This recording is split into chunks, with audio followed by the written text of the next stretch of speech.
Let's take out our Bibles and learn together. If you could communicate one thing to the Lord, what would it be? That is, if you knew for sure that what you said, He would hear and He would respond, what would you say to Him? I'm afraid many people who kind of view God as a genie in the bottle, they would think and they would say, how do I want God to bless me? And they would want to come up with a blessing that keeps on blessing, not just that day, until they should die. And that's how a lot of people are. They think about God and His blessings for this world. And if that's your theology, if that's how you think, you've missed out on the simple truth of the gospel. Take out your Bible and look with me to the book of Mark and chapter 1. The book of Mark and chapter 1. Now, we saw last week that there is a connection between the work of redemption and the releasing of the Holy Spirit. It is only when one is redeemed by the grace of God that he is prepared to serve God. And it's the Holy Spirit, it is the Holy Spirit that equips us, guides us, instructs us, empowers us for service to God. Now, we saw last week that John, who was immersing in the wilderness in the Jordan, he was one who baptized with water. But the one coming after him, the Messiah, he would baptize with the Holy Spirit. Now, it's within that context, teaching us the time to serve God was at hand, that there was a transition. God was moving in those days in a unique way. Let's begin. Look with me, if you would, to verse 9. Mark chapter 1 and verse 9. And it came about in those days. Now, that phrase, in those days, sets the context. Remember that baptism of repentance, this calling that the kingdom is near, and who happens to be there also at that location? Messiah. Not happens to be, but what we see here by means of the providence of God. And we read in that same verse that Yeshua came from Nazareth in the Galilee. Now, that's important. We talked about last week how everything we read in the New Covenant, it has a foundation in the Hebrew Bible, in the Old Testament. And the place called Nazareth is significant. Now, first of all, the word that is the basis for that name of that town, Nazareth, means a twig. One of the places that it appears in the Scripture is in the book of Isaiah and chapter 11. It refers to that twig that sprouts from the stump of Jesse. Jesse, the father of David. So the twig from the stump of Jesse, everyone agrees, is a reference to Messiah. So Yeshua, he grew up in this town of Nazareth because of its connection with that word. Literally, in the verb form, it means to guard or to keep. It's a word of obedience. Now it says here, Nazareth of the Galilee. And Galilee is also significant because in the book of Isaiah once more and chapter 9, we see that the revelation of Messiah, the light of the world, was going to begin to be revealed in the Galilee. So once again, we see how the writer of this gospel wants to emphasize things within the context of the Jewish scriptures, the Old Testament. Once again, verse 9, and it came about in those days that Yeshua came from Nazareth of the Galilee and was baptized in the Jordan by John. Now, many people, they have problems with that statement. He was baptized by John. John's baptism was a baptism of repentance. Does that mean that Yeshua needed to repent? No, it did not. We know that He is without sin. He is perfect, spotless, without any type of blemish. He never sinned. So why was He immersed? Well, we need to understand a biblical context for immersion. Now, remember how I began a few minutes ago? If you could communicate something to God, what would it be? Well, the baptism of Yeshua communicates what He shared with His Heavenly Father, and that should be the same thing that you and I share as well. And what is that? Well, look again at that scripture. And He was baptized in the Jordan by John. Now, the reason for that was a message. Baptism communicates several truths. One of them is a desire to submit to God. I would suggest to you that the wisest thing that you can, as a believer, communicate to God is a desire to obey Him. That's why we've been saved, so that we can serve Him, that we can glorify Him, to be used by Him. And Messiah was saying when He went into that water and immersed in that water, that is, He was buried by that water and then rose up, He was stating to His Heavenly Father that He was going to submit to God's plan for His life. What is that plan? To go to Jerusalem, to be crucified, die, be buried, but on the third day rise again. So He was stating a statement of obedience. And that's the wisest thing that you and I can share. Now, in looking at this, we see in verse 10, and immediately as He came up from the water, He saw the heavens, and that word that is used here is splitting. It means to open up, we might say. And the Spirit, that is the Holy Spirit, the Spirit as a dove descending. Now, one of the things that we need to understand about Scripture is that it's very dangerous and obviously incorrect for us to take our culture and read that into the text.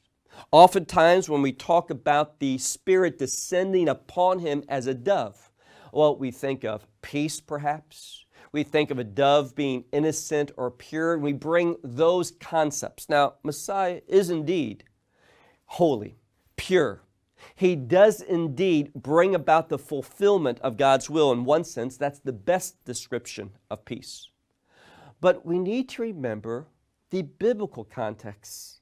Now, a dove was first mentioned in the Scripture early on in the book of Genesis in regard to the flood. Remember Noah, he sent out a dove a few times. And the dove departed, and once it never came back. And that signified an end to a dispensation, an era. God's judgment was over and something new was beginning. And in that same way, when the Spirit of God descended upon Messiah, it was stating to us that a new dispensation, a new time allotment was beginning. A time when we walk in obedience. Remember, the Spirit's connected to what? Redemption. That we now are called to live out the redemption that Messiah brings. Well, the next verse, I said to you that Messiah's immersion communicated a truth to His Heavenly Father. That truth was a desire to obey His Father's will. So He communicated to His Heavenly Father, and now notice the communication back in verse 11. And a voice came about from the heaven, "You are my beloved Son, in whom," mostly we translate that, "well pleased." It literally means to deem right. That is a confirmation that Yeshua, being the anointed one of God, was correct. He is the Messiah. Now, we as well, we need to demonstrate a desire to serve God. All too often what happens is this. People believe that their salvation experience positions them where now God will do this and He will do that for them. He will assist them in becoming the person that they want to be, fulfilling the objectives that they have. That's not spirituality. That's idolatry. Messiah did not come to do His will, but He came to do His Father's will. That's why in the garden, He says, not my will, but thy will be done. Now, we need to understand that Messiah is fully man and fully God. Therefore, we always need to ask ourselves what's being communicated in the Scripture. When Messiah, the man, is being spoken of, He is an example, the perfect example for us. When Messiah, the Son of God, is being revealed, well, then we see the truth of the gospel. Remember, we learned last week the gospel is that God has visited His people in the flesh. So we see His divinity being emphasized. Well, let's move on. Verse 12. Now, He said to His Father, I am going to do your will. When a person is immersed, they are not only connecting by faith to the person and the work, that is the death, burial, and resurrection of Messiah, as a means for their redemption, the price that He paid upon that tree when His blood was shed, but also we're saying that we want to serve God, we want to obey Him. And if we're going to do that, we have to learn how to overcome the enemy, how to overcome temptation. And that's what we see in this next section. Verse 12, and immediately the Spirit, most Bibles say, led Him. It's literally a much more intensive word. Literally it says, and cast Him into the wilderness. Now, the wilderness, remember we learned that the wilderness signifies dependence upon God, signifies trusting Him. And we're going to see an example of how the Son of Man, Yeshua, how He demonstrated how to overcome the attacks of the enemy. We read in this passage, and immediately the Spirit cast Him into the wilderness, and He was in the wilderness for 40 days. Doing what? Being tempted by Satan. And He fasted. We know in a scripture elsewhere, He fasted. He did not eat. He did not drink. What did He do? He did not rely upon the flesh. And that's what's being communicated here. It is only when we trust in God, not relying upon the flesh, are we going to overcome the enemy. And the greatest enemy is Satan, the father of lies. He is a deceiver. He is a tempter. He is the accuser. And we can't have victory over him in and of ourselves, not in the flesh, but only in the salvation that Messiah offers. Now, it also reveals to us in verse 13 that Messiah wasn't alone in that wilderness. There was also, look at the end of verse 13, there was also their beast or animals. Now, why is that? Well, to teach us once again a very important principle. Now Satan represents the spiritual. The beasts represent the physical. And we read in that passage that the angels ministered unto him.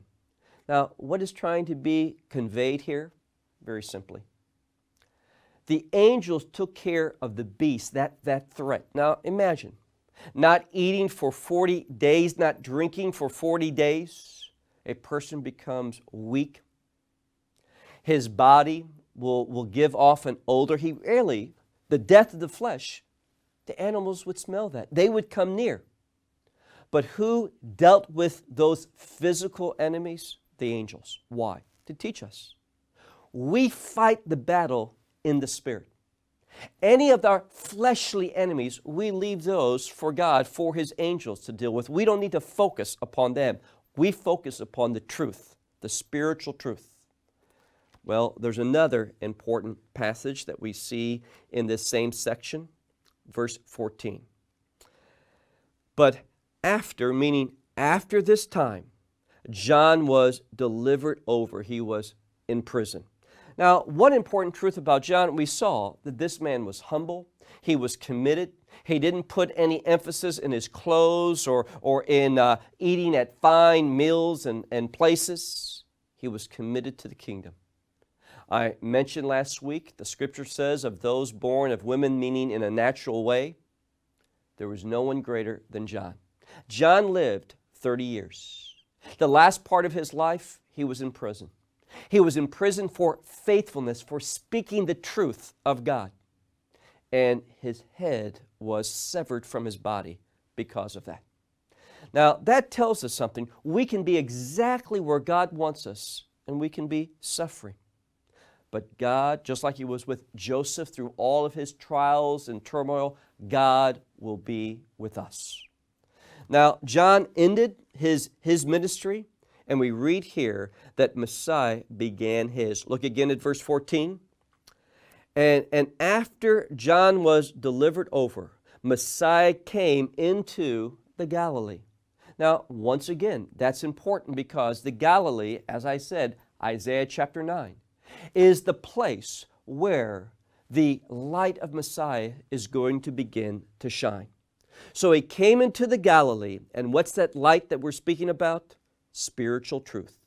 And He was proclaiming the gospel of God. Important statement. The good news of redemption that belongs to God. Without God in it, there is no redemption. And He was proclaiming that the time had been fulfilled and the kingdom of God is near. And what's the response? Repent and believe in the gospel. Now, order is important in the scripture. It didn't say believe and repent. It says repent and believe. Why is that important? Well, unfortunately today, and don't miss this important point, because unfortunately today, within the evangelical world, there is creeping in a very dangerous theology. And that theology basically says, now it's honorable. We are called to give praise to God for everything. He is sovereign. But in order to emphasize that, which is a good thing, there has been some theological truth compromise. And some believe that the basis of everything is faith, and faith is only from God. Now, in one sense, that's very true. But what they say is faith leads to repentance. But that's not what we see here. We see repentance and faith. Repent and believe. Now, God has equipped us with a conscience. And that conscience can fall under conviction. Let me ask you a question. In the New Covenant, we find that the Torah was given. And one of the purposes, the Torah has many purposes, but one of them is to bring us to the realization that we are in sin and we need the Redeemer. That is, through the reading and studying of the Torah, we learn our need for salvation, for justification, for Redeemer. The Torah creates in the non-believer, creates conviction that we might seek the plan of justification. Now, that's to who? The non-believer. So a person can fall under conviction as a non-believer. And it's through this desire to turn from sin and towards God, to seek forgiveness and redemption, that leads to what?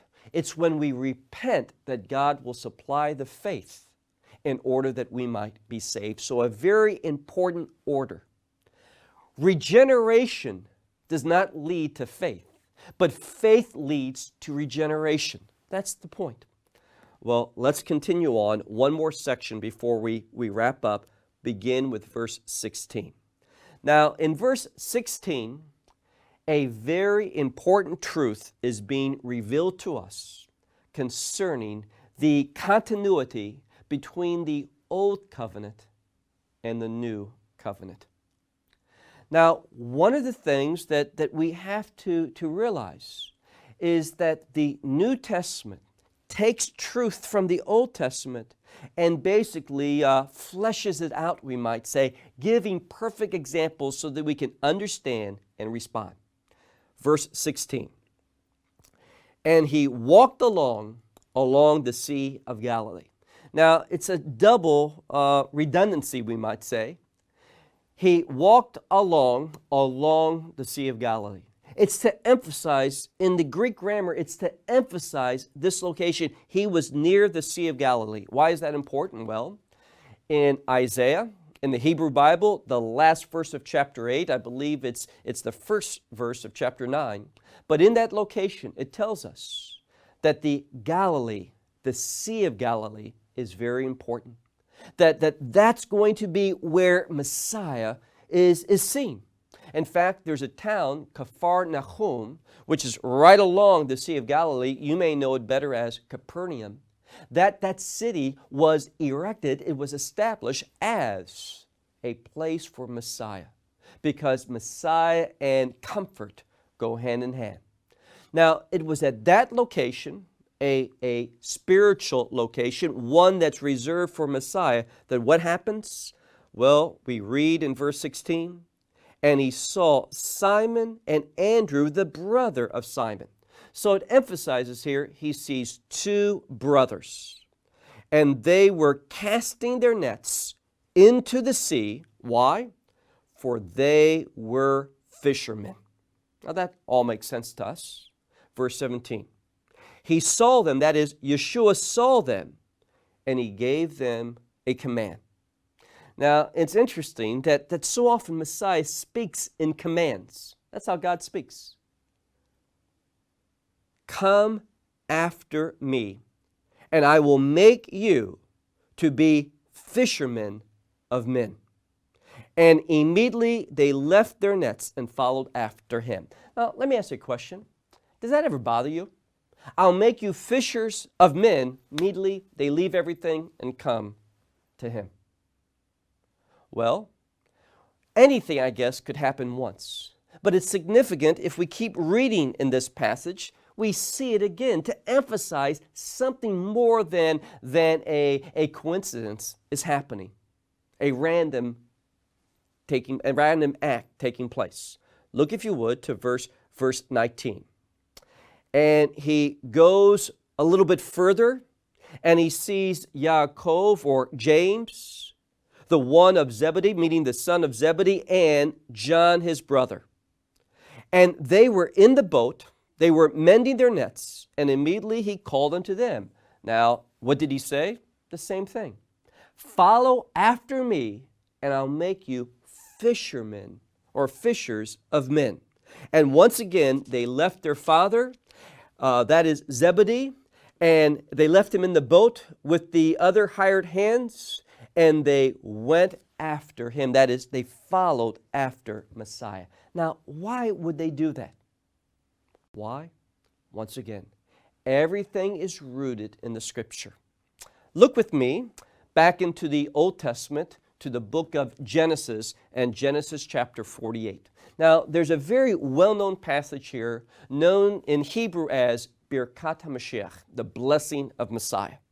Now, this scripture that I'm going to read is still very, very much known and embraced in Orthodox Judaism today. In fact, many times you go into a home and you go into the room of the children, and they'll have the verse that I'm going to read in a few minutes on a poster above their bed, because there's the blessing of Messiah here.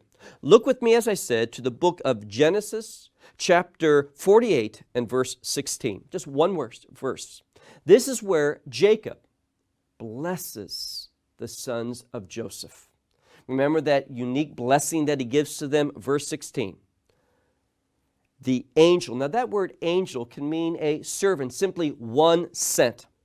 The angel, the redeemer of me. Now, when the word goel in Hebrew appears, It's not talking about a created angel. It's talking about the servant of God, the Redeemer, Messiah.